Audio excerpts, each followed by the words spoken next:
গতকাল KKR versus আরসিবির ম্যাচটিতে Virat Kohli কি out ছিল নাকি নট আউট ছিল? এখন বিরাট কোহলির আউট হওয়ার ব্যাপারটা নিয়ে সোশ্যাল মিডিয়া জুড়ে কন্ট্রোভার্সি চলছে। গতকাল আরসিবি ভার্সেস কেকেআর এর ম্যাচে ফার্স্ট ইনিংসে কেকেআর ব্যাটিং করে 222 রানের টার্গেট দিয়েছিল আরসিবিকে। তবে টার্গেট চেজ করার জন্য সেকেন্ড ইনিংসে বিরাট কোহলি আর ফাফ ডু প্লেসিস বেশ ভালোই শুরুটা করেছিল।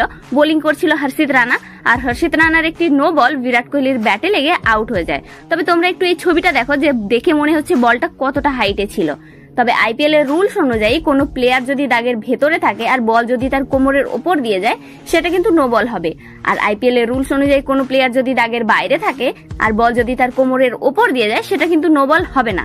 আর এই ছবিটাতে ভালোভাবেই বোঝা যাচ্ছে যে বিরাট কোহলি ক্রিসের বাইরে ছিল এবং সে তার টোর ওপর দাঁড়িয়েছিল, তাই বলটা এতটা উঁচুতে লাগছে। যদি সে তার নর্মাল পজিশনে থাকতো তাহলে সেটা নো বল হতো না। তাই হর্ষিত রানার এই বলটাকে নো বল দেওয়া হয়নি, আর আম্পায়ারও কিন্তু এই বলটাকে নো বলের ডিসিশন দেয়নি। বাকি এই ব্যাপারটাতে কিন্তু বিরাট কোহলি মাঠের মধ্যে খুবই রেগে যায়, তোমরা দেখতেই পাচ্ছ। তবে এই ব্যাপারটা নিয়ে আরসিবির ফ্যানরা বলছে এটা কিন্তু নো বলই ছিল। বাকি এই বিষয়ে তোমাদের কি মতামত অবশ্যই কমেন্টে জানিও।